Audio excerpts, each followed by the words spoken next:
26 अक्टूबर 2024 को इजराइल ने ईरान के ऊपर अभी तक का सबसे बड़ा हमला किया था। इस हमले को लेकर इजराइल ने दावा किया था कि उसने ईरान की बैलिस्टिक मिसाइल और ड्रोन बनाने वाली कंपनियों को तबाह कर दिया है। हालांकि उस वक्त ईरान के सुप्रीम लीडर आयतुल्लाह खमेनी ने कहा था कि इजरायली हमलों में ईरान को मामूली नुकसान हुआ है, लेकिन इजरायली हमलों को लेकर कई सैटेलाइट तस्वीरों से ये खुलासा हुआ था कि ईरान को इस हमले में अच्छा खासा नुकसान हुआ है। हालांकि इस हमले से पहले अमेरिका ने इजराइल से साफ कह दिया था कि वो अपने हमले में ईरान के परमाणु ठिकानों को निशाना ना बनाए, और अमेरिका की शर्त को इजराइल ने मान भी लिया था।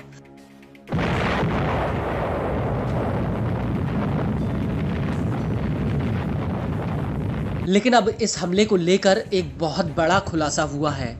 वो ये है कि ईरान ने इजराइल को धमकी देते हुए कहा है कि वो इस हमले का बदला जरूर लेगा, और इसको लेकर ईरानी सेना के मुखिया का कहना है कि वो इजराइल पर ऑपरेशन ट्रू प्रॉमिस 3 जल्द ही करेंगे।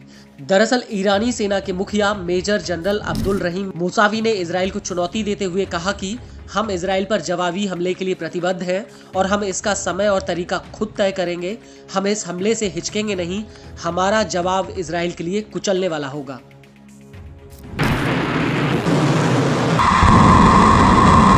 लेकिन ईरान की इस धमकी को लेकर एक बहुत ही बड़ा खुलासा हुआ है। वो ये है कि 26 अक्टूबर 2024 को इजराइल ने ईरान के प्राचीन प्रांत में ईरान के टॉप सीक्रेट परमाणु अड्डे को तबाह कर दिया था। इसकी वजह से ईरान की परमाणु हथियार बनाने की ताकत को बहुत बड़ा झटका लगा है। दरअसल इजराइल ने तेलखान 2 परमाणु अड्डे पर भी बमबारी की थी। इस हमले में ईरान का एक ऐसा परमाणु उपकरण नष्ट हो गया जिसका इस्तेमाल प्लास्टिक के एक विस्फोटक को बनाने में किया जाना था, जो परमाणु हथियार के भीतर होता है, और इसी से ही परमाणु हथियार को डेटोनेट किया जाता है।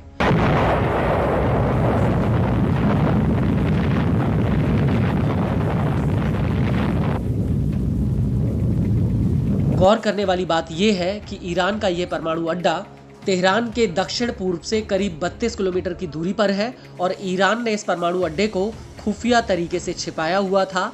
यह जानकारी न्यूज एजेंसी एक्सियो ने कई अमेरिकी और इजरायली अधिकारियों के हवाले से दी है।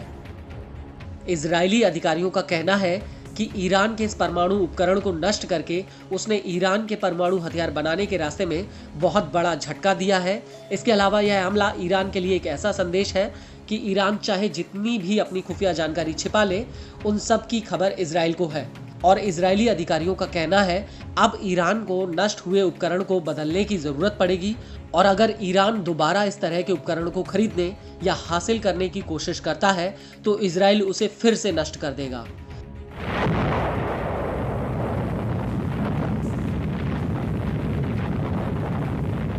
इसको लेकर एक इजरायली अधिकारी का कहना है कि यह उपकरण ईरान के लिए सबसे बड़ी अड़चन है और इसके बिना ईरान परमाणु हथियार नहीं बना पाएगा।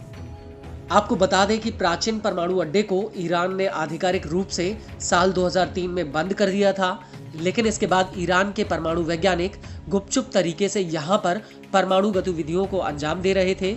हालांकि इजराइल और अमेरिका की खुफिया एजेंसियों ने ईरान की इस हरकत को पकड़ लिया, और तब से ही ये ठिकाना इजराइल के निशाने पर था।